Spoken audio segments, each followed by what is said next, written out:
Top quality और consistent performance के लिए सिर्फ सिल्वर पंप्स। टॉप क्वालिटी और कंसिस्टेंट परफॉर्मेंस के लिए सिर्फ सिल्वर पंप्स, नाम याद रखना। छत्रपती संभाजीनगर शहरामध्ये इम्तियाज जलील यांनी एक पत्रकार परिषद घेऊन हरिजन या शब्दाचा उपयोग केला होता। त्यामुळे इम्तियाज जलील यांच्यावरती ॲट्रॉसिटीचा गुन्हा दाखल करण्यात आला होता। मात्र आता त्यानंतर इम्तियाज जलील यांच्या विरोधात संपूर्ण आंबेडकरी चळवळीच्या वतीने एक मोठा मोर्चा काढला जाणार आहे। त्या संदर्भातची आज एक महत्त्वाची पत्रकार परिषद पार पडली। त्या पत्रकार परिषदेमध्ये छत्रपती संभाजीनगर शहरातील आंबेडकरी चळवळीतील सर्वच वरिष्ठ नेते उपस्थित होते आणि त्यांनी ही पत्रकार परिषद घेतलेली आहे। आपण त्या सगळ्यांशी आता या ठिकाणी बोलणार आहोत। दादा, काय सांगाल तुम्ही, काय भूमिका होती? दादा, इम्तियाज जलीलबद्दल आमचा हा राग आहे की ते आज जरी शासनाच्या कागदाचा आधार घेत असले, परंतु त्यांनी पहिल्यांदा जो हा शब्द वापरला तेव्हा त्यांच्याजवळ कागद नव्हता आणि आम्हाला काय माहीत की मग ते त्या कागदाच्या आधारे बोलत आहेत। त्या पहिल्यांदा त्यांनी असं तऱ्हेनं वापरलं की जसं ते स्वतः तो शब्द वापरत आहेत आणि म्हणून आम्हालाच नव्हे तर संपूर्ण समाजामध्ये फार मोठी चीड आहे। समाज फार मोठा अस्वस्थ झालेला आहे आणि म्हणून इम्तियाज जलीलच्या विरोधामध्ये आम्ही सारे रिंगणात उतरलेलो आहोत आणि कुठल्याही परिस्थितीमध्ये इम्तियाज जलीलच्या विरोधात आम्ही मोर्चा यासाठी काढणार आहोत की शासनाचे क्लिअर कट आदेश असतानासुद्धा आतापर्यंत त्यांना अटक झाली नाही, हे होऊनसुद्धा, म्हणून पोलिसांनी त्वरित त्यांना अटक करावी म्हणून हा मोर्चा निघणार आहे। तुम्ही काय सांगा? हरिजन या शब्दाचा वापर राज्यस्तरावर महाराष्ट्र शासनाच्या कागदावर 26 जानेवारी 1949 भारतीय राज्यघटना लागू झाल्यावर त्या शब्दाचा वापरचार ब्रिटिशकालीन कार्यप्रणालीमध्ये व्हायचा। त्यानंतर राज्य शासनाच्या कागदपत्रावर जर तो येतोय त्याची सगळ्यात प्रथम मागणी या मोर्चाची आमची ती राहणार आहे की शासनाने तो शब्द जर असेल जो आमच्या बघण्यात आतापर्यंत आलेला नाही, पत्रकार महोदयांनी तो लक्षात आणून दिला, तो शब्द काढावा। दुसरा, जे सतीश रावांनी सांगितलं आहे, एखाद्या मागासवर्गीय व्यक्तीला बोलण्याचा जो लय असतो, जी भाषा, जो तुमच्या चेहऱ्याचे हावभाव असतात, इम्तियाज जलील यांचे जे हावभाव आहेत ते जाणून बुजून एका बॅकवर्ड समाजाला जो आर्थिकदृष्ट्या असक्षम प्रत्येक गोष्टीत असतो त्याला हिणवण्याचा तो प्रकार होता। व दुसरा मुद्दा, जो प्रकार ते औद्योगिक जे प्रकरण आहेत त्यांच्यावर बळजबरी, या मोर्चाचा ना औद्योगिकचा काही एक संबंध नाही, पहिले समजून घ्या। ते बळजबरी औद्योगिक हा विषय यासाठी टाकतायत की यांचे कामं संजय शिरसाटकडे पडलेले असतील। एक लक्षात घ्या, 19 वर्षाचा संघर्ष औद्योगिक संस्थेचा आहे। गेल्या 6 महिन्यापूर्वी ते मंजूर एकनाथ शिंदेने केलेले आहेत, त्यांचा आणि यांचा संबंध नाही। फक्त त्यांच्यावर अटक व्हावी यासाठी पोलीस आयुक्ताला काढण्यात येणारा मोर्चा भव्य स्वरूपाचा राहील। ही इम्तियाज जलीलवर दाखल झालेली ॲट्रॉसिटी दुसरी आहे। याच्या आधी तुम्ही स्वतः एक दाखल केली होती, तर कशासाठी, म्हणजे सातत्याने इम्तियाज जलीलवरती ॲट्रॉसिटी दाखल होत आहेत? इम्तियाज जलीलला लोकसभेमध्ये आंबेडकरी जनतेने भरभरून मतदान केलं, पत्रकाराचा खासदार केला। परंतु काय झालं की 2025ला आणि 2000ला एक विधानसभा आणि लोकसभेला आंबेडकरी जनतेने त्याला नाकारलेलं आहे। खरा राग त्याच्या मनामध्ये तो आहे, ज्या आंबेडकरी समाजाने त्याला खासदार केलं त्या आंबेडकरी समाजाला त्यांनी जातीय भावनेतून वागणूक द्यावी याचा निषेध करण्यासाठी आंबेडकरी समाजाने मात्र त्याला दूर केलेलं आहे आणि निवडणुकीमध्ये त्याला त्याचा परिणाम भोगावा लागला आणि तो साधा आता एक पत्रकार बी नाही, तो साधा कार्यकर्ता बनला आहे। म्हणून त्याला आंबेडकरी समाजाविषयी चीड आहे, म्हणून तो आंबेडकरी समाजाविषयी वारंवार वक्तव्य करते। हो, तुम्ही स्वतः MIMमध्ये होतात, मात्र आता इम्तियाज जलीलबद्दल तुमच्या मनामध्ये प्रचंड राग निर्माण झालेला आहे, काय कारण आहे? मी MIMमध्ये होतो, मी आजही असुद्दीन ओवैसी साहेबाला मानतो, ते चांगले नेते आहेत। पण तो जो इम्तियाज जलील आहे, इम्तियाज जलील ज्यावेळेस इलेक्शनमध्ये पडला तो हेजिबल झाला, त्याची मानसिकता जागेवर राहिलेली नाही। त्यांनी जो इलेक्शन हारल्याच्या नंतर तो वारंवार बौद्ध समाजाला टार्गेट करतो आहे। त्यांनी टार्गेट करून त्याची काय नाराजगी आहे, ती नाराजगी जी असन बौद्ध समाजावर, त्यांनी समाजाच्या नेत्यांना बोलवावं आणि त्यांनी सांगावं की बाबा तुम्हारे मी पडलेलो आहे इलेक्शनमध्ये, तुम्ही त्या इलेक्शनमध्ये पडल्याच्या नंतर तुमच्यावर आम्हाला राग आहे, त्यांनी बोलून सांगावं। पण तो तसा न करता तो प्रेस घेऊन याच्यावर एखाद्या गोष्टीवर जाणून बुजून तो समाजाला टार्गेट करण्याचं काम करीत आहे। आमची प्रशासनाला हीच विनंती आहे, ते 7/12मध्ये काय असन ते आम्हाला काही घेणं देणं नाही, पण त्यांनी जे आप शब्द तुमच्याही चॅनलमधून आम्ही ज्यावेळेस बघितलं तुमच्या चॅनलमध्ये का तो हरिजन शब्द जो वापरतो आहे, हरिजन शब्द हा वापरणं सुप्रीम कोर्टाने 2017च्या जजमेंटमध्ये सांगितलेलं आहे की हरिजन शब्द हा वापरायला नाही पाहिजे. हा कागदावर असो का बोलून असो, त्यांनी अगर आम्हाला कागद बी दाखवला असता, ज्यांनी कागद दाखवला आम्ही त्याच्यावर हरिजन म्हणजे ॲट्रॉसिटी ॲक्टप्रमाणे गुन्हा दाखल करायला लावला असता.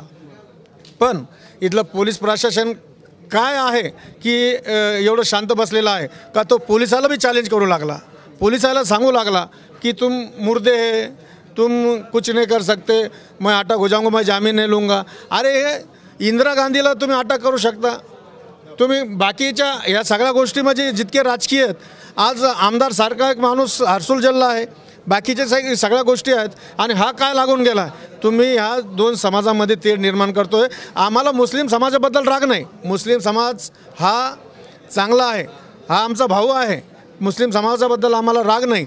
पण तो इम्तियाज जलील जो इलेक्शन हारला आहे, तो इलेक्शन हारचा राग तो बौद्ध समाजावर काढतो, आम्हाला त्याचा राग आहे. आणि त्यांनी जो हरिजन शब्द वारंवार वापरून समाजाला दुखवलं आहे. आम्हाला पोलीस प्रशासनाला विनंती करतो आहे आम्ही पोलिसाला, आम्ही हे म्हणत नाही की तुम मरे हुए मुर्दे है की जिंदा आहे की काय, आम्हाला त्याचं काही घेणं देणं नाही. पण त्याला 23 तारखेच्या आत अटक अगर नाही केली तर आम्ही लाखोच्या संख्येने आंबेडकर समाज हा रस्त्यावर उतरून पोलिसाला जाब विचारल्याशिवाय राहणार नाही. यानंतर आपल्यासोबत अमित भुईगळसुद्धा आहेत. म्हणजे वंचित बहुजन आघाडीचे तुम्ही त्यावेळेला जिल्ह्याचे प्रमुख होतात आणि त्यावेळेला इम्तियाज जलील खासदार झाले होते.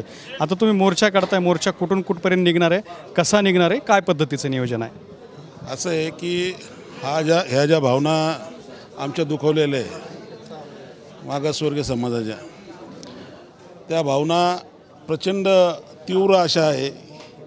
आणि इम्तियाज जलील वारंवार मीडियाच्या माध्यमातून मागासवर्गीय समाजाला टार्गेट करण्याचं काम करते. ज्यावेळेस ते निवडून आले, बाळासाहेब आंबेडकरांनी त्यांना या ठिकाणी निवडून आणण्याचं काम केलं आणि त्या ठिकाणी सर्व समाज एकत्र येऊन आमच्या माया भगिनीच्या गळ्यातले मंगळसूत्र विकून त्यांना पैसे दिले आणि त्यांना निवडून आणण्याचं काम त्या ठिकाणी केलं. परंतु 2025ला ज्यावेळेस ते हारले, इलेक्शनमध्ये पडले, त्याच्यानंतर त्यांनी बौद्ध समाजाला टार्गेट करण्याचं काम त्या ठिकाणी केलं.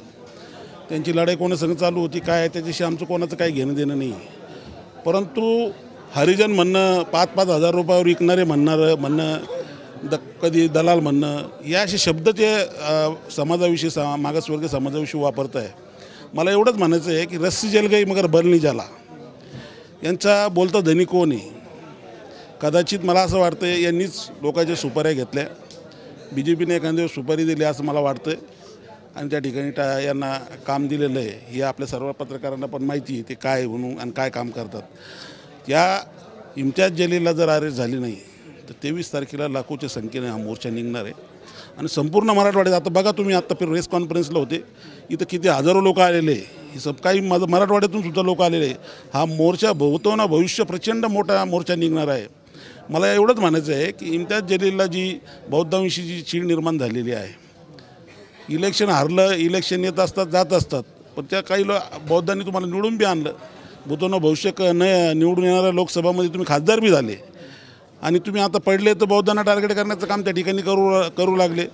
आंबेडकर चळवळ जी आहे या केंद्रबिंदू आहे मराठवाड्याची आणि महाराष्ट्राची, ही कदापि कोणी असो कोणाचाही सहन करणार नाही आणि मोर्चा 23 तारखेला लाखोच्या संख्येनं निघणार.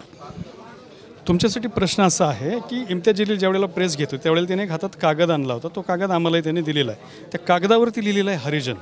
तो जर वाचला असेल तर मग अॅट्रॉसिटी कशी? माजी खासदार इम्तियाज जलील साहेबांनी तो कागद वाचला, बरोबर आहे. परंतु या शहराचा मध्येचा आमदार असताना, त्यानंतर खासदार असताना यांनी संसदेमध्ये आणि विधानसभेमध्ये हा प्रश्न का नाही मांडला? ज्यावेळेस बौद्ध समाजाने त्याला निवडणुकीला भरभर मतदान केलं त्यावेळेस त्यांनी हा शब्द वापरला नाही. पण या ठिकाणी जे पालकमंत्री होते आपल्या अगोदरचे अब्दुल सत्तार, महसूल मंत्री होते, त्यांनी काही जागा सिल्लोडच्या असतील, औरंगाबाद शहराच्या, संभाजीनगरच्या असतील, या जागा हडपण्याचा प्रयत्न केलेला आहे. आणि त्यांनी ह्या जे हरिजन शब्द आहे ॲक्च्युली त्यांनी काढायला पाहिजे होता विधानसभेमध्ये, परंतु तो काढला नाही. आमच्या जातीला हिणवण्याचा प्रयत्न केलेला आहे सर्वांनी आणि आम्ही 23 तारखेला पुरेपूर ताकदीनं या ठिकाणी मोर्चा काढणार आहे. इम्तियाज जलीलला अटक झाली नाही तर आम्ही ताकदीनं मोर्चा काढणार आहे. कारण की इम्तियाज जलील हा हुशार माणूस आहे, पत्रकार आहे. इतका असतानासुद्धा तो हिणवण्याचा प्रयत्न करतो, बार बार हरिजन हरिजन शब्द करून आमचा समाज दुखावलेला आहे. या समाजाला आम्ही बिलकुल आता सावरू शकत नाही, कारण की लाखोच्या संख्येने 23 तारखेला मोर्चा क्रांती चौक येथून निघणार आहे आणि या मोर्चाला आम्ही पोलीस आयुक्तांना निवेदन देणार आहे की त्यांना त्वरित अटक करा. 23 तारखेच्या आत नसता हा मोर्चा भव्य निघणार आहे, लाखोच्या संख्येने निघणार आहे. तुमच्यासाठी पुन्हा हाच एक प्रश्न रिपीट करतो मी. म्हणजे विजयस्तंभाचं जर बघितलं तर ते सिद्धनाक केसनाक महार, रायना केसनाक महार किंवा रायप्पा महार असं सुद्धा शब्द वापरले जातात. आता हरिजन जर शब्द वापरला तर मग त्या पाठीमागाची महार हा शब्द उल्लेखित केला जातो, त्याचं काय करायचं? मुळात आपण जो संदर्भ दिलेला आहे भीमा कोरेगावचा, तो मध्ययुगीन भारतातला आहे. त्यावेळेस देशात काही स्वातंत्र्य नव्हतं किंवा भारतीय संविधान लागू नव्हतं किंवा अस्पृश्यता कायदा लागू नव्हता किंवा ॲट्रॉसिटी ॲक्ट लागू नव्हता. ज्यावेळेस स्वतः महात्मा गांधींनी हा शब्द वापरला होता तर डॉक्टर बाबासाहेब आंबेडकर यांनी त्यावेळेस पंडित जवाहरलाल नेहरूंच्या समोर सभात्याग करून ह्या शब्दावर आक्षेप घेतला होता. आणि बाबासाहेबांनी त्यावेळेस ऐतिहासिक संदर्भ पुरावे उपलब्ध आहेत की जर आम्ही हरिजन आहोत तर बाकीचे सैतानाचे आहोत वगैरे वगैरे इतिहास आहे तो. परंतु ज्यावेळेस आपण सुसंस्कृत समाजाच्या दिशेने वाटचाल करतो तर काही जे अपमानजनक शब्द असतात ते गाळले गेले पाहिजेत. तर देशाच्या सुप्रीम कोर्टानं ज्यावेळेस त्यांच्या निदर्शनाशी बाब आली की उत्तर भारतात हरिजन शब्द हा अनह्युमॅनिटेरियन आहे, अमानवीय आहे, तो शब्द गाळला गेला पाहिजे म्हणून देशाच्या सुप्रीम कोर्टात 2 जजेसचा बेंच बसला आणि त्या बेंचनं तो निर्णय संपूर्ण देशासाठी लागू केला. त्यानंतर 2018 रोजी देशाच्या सामाजिक न्याय विभागानं सर्क्युलर जारी केलं सगळ्या केंद्रशासित प्रदेशांना आणि सगळ्या राज्य सरकारांना आणि सचिवांना की यानंतर सार्वजनिक जीवनात किंवा शासकीय कामकाजात हरिजन शब्द वापरण्यास बंदी घालण्यात आलेली आहे. आणि ते सर्क्युलर कोणत्याही शहाण्या माणसाला माहीत आहे. इम्तियाज जलील यांचे जर तुम्ही अगोदरचे भाषणं बघितले तर त्यांनी हरिजन शब्द वापरलेला नाही आहे, दलित वापरलेला आहे. मग त्यांना तो शब्द त्यावेळेस क्लिक व्हायला पाहिजे होता. ते स्वतः पत्रकार राहिलेले आहेत की यार हा शब्द चुकीचा शब्दप्रयोग आलेला आहे, मी हा टाळला पाहिजे आणि मी या ठिकाणी अनुसूचित जाती समूह म्हटला पाहिजे. परंतु त्यांनी तो न टाळता जाणीवपूर्वक त्यांच्या देहबोलीतून जर तुम्ही बघितलं तर तो हिणवण्याचा प्रकार दिसून येतो. आणि मुळातच ॲट्रॉसिटी ॲक्टच हा आहे की तुमची हिणवण्याची भावना आहे अस्पृश्य समाजाला किंवा पूर्वाश्रमीच्या महार समाजाला, आणि म्हणूनच तो कायदा बनलेला आहे. आणि माणूस अनावधानाने समजा एकदा एखाद्या वेळेस लिहिलेलं आहे, पण अनावधानाने मी एकदा उच्चार करेल, 2दा उच्चार करेल, नंतर मी अनुसूचित जाती म्हटलं पाहिजे. परंतु इम्तियाज जलील यांनी जाणीवपूर्वक 7 ते 8 वेळेस म्हटलं. चला मी तेही मान्य केलं. आम्हाला अपेक्षा होती की तुम्ही पत्रकार आहात, लोकप्रतिनिधी राहिलेला आहात, तुमची जबाबदारी आहे की एक समाज दुखावला नाही पाहिजे. दुसऱ्या दिवशी येऊन त्यांनी दिलगिरी व्यक्त करणं अपेक्षित होतं. परंतु दुसऱ्या दिवशी प्रेसमध्ये येऊन त्यांनी सन्माननीय बाळासाहेब आंबेडकर यांचं दूध काढलं. त्याच्यानंतर तिसऱ्या दिवशी परत प्रेस घेऊन आमचे जे दलित उद्योजक आहेत, बौद्ध उद्योजक, अनुसूचित जातीचे उद्योजक आहेत यांना गँग म्हटलं. आता गँग शब्द जर आपण बघितला तर IPCमध्ये गँग शब्द हा जे कुख्यात लोक असतात, गुन्हेगार लोक असतात, गँग रेप असेल यांच्यासाठी संज्ञा वापरली जाते IPCमध्ये. म्हणजे आणखी एकदा त्यांनी ॲट्रॉसिटी केली. त्याच्यानंतर परत त्यांनी जालन्याचे जे आमचे आंबेडकरी समाजाचे कार्यकर्ते आहेत ज्यांनी जे आंदोलन केलं त्या आंदोलकाला त्यांचा बाप काढला. ते 5-5 हजार विकतात, दलाल आहेत. म्हणजे जाणीवपूर्वक तुमची लढाई सुरू झाली एक राजकीय आरोपातून आणि ती लढाई तुमची येऊन थांबली कुठं, एका समाजावर टार्गेट करण्यासाठी. तर पत्रकारांनी हे लक्षात घेतलं पाहिजे की इम्तियाज जलीलचं कुणाशी काही राजकीय वाद असेल, वैर असेल, आम्हाला घेणं नाही समाज म्हणून. परंतु तुम्ही हरिजन शब्दाची सुरुवात करून आज कुठे येऊन थांबलात. तुमचं एवढं अधपतन झालं की तुम्ही पोलिसांना श्रद्धांजली देण्यापर्यंत तुमचं अधपतन झालेलं आहे. आणि म्हणून इम्तियाज जलील यांचा जो आविर्भाव आहे ते आजही पराभव मान्य करायला तयार नाही आहेत. त्यांच्या डोक्यात आजही मी खासदार आहे, मी आमदार आहे हे आविर्भाव त्यांच्या डोक्यात आहेत. आणि म्हणून या ठिकाणी त्यांना याची जाणीव झाली पाहिजे म्हणून हा मोर्चा आम्ही आयोजित केलेला आहे. तुमची काय भावना? इम्तियाज जलील माजी खासदार हा एज्युकेटेड आहे, एकदा खासदार आहे, एकदा आमदार आहे. जाणून बुजून हरिजन शब्द हा 7 वेळेस तो म्हटला. ह्या महाराष्ट्राच्या नेत्यांना आणि भारताच्या नेत्यांना अटक झालेली आहे. आणि मग इम्तियाज जलीलला का होत नाही? पोलिसांना पण तो वारंवार डावसतोय का बुवा माझं कोणी काही करत नाही, मग त्याला अटक का होत नाही? त्यामुळे जलीलला अटक झाली पाहिजे. भूमिका तुम्ही काय सांगाल? इम्तियाज जलीलला त्यांना बराड्याच्या हॉस्पिटलमध्ये पहिल्यांदा एकदा ॲडमिट केलं पाहिजे आणि त्यांना दाखवलं पाहिजे. कारण ह्या समाजाने त्यांना एकदा खासदार केलं, आमदार केलं आणि ह्या समाजाने निवडून दिल्यानंतर ह्या समाजाने त्यांना पटकी दिली. हा मोठा शॉक त्यांना बसलेला आहे. दलित समाजाने त्यांना 2 वेळेस निवडून दिलं. पटकी देण्यात तुम्ही पण होते का? तुमचे व्हिडिओ दाखवले त्यांनी? नाही, तो व्हिडिओ माझा नव्हताच, तुमच्या भावाचा.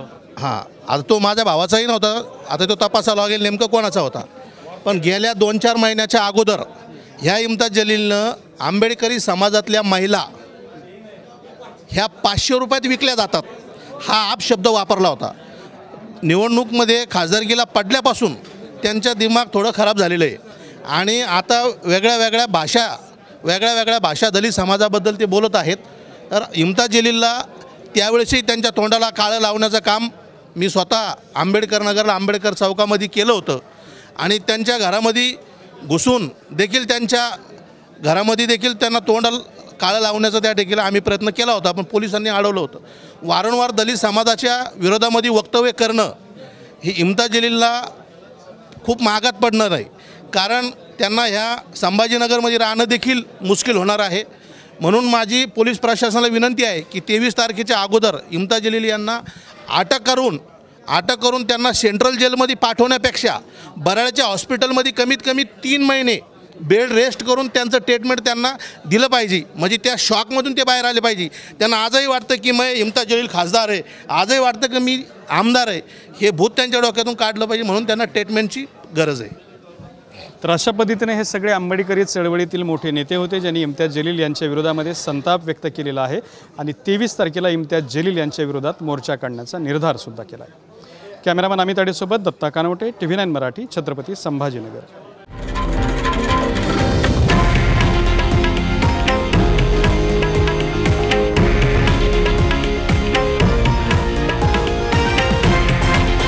हे आहे देशातील नंबर 1 न्यूज नेटवर्क आणि आपण पाहत आहात TV9 मराठी, एकमेव.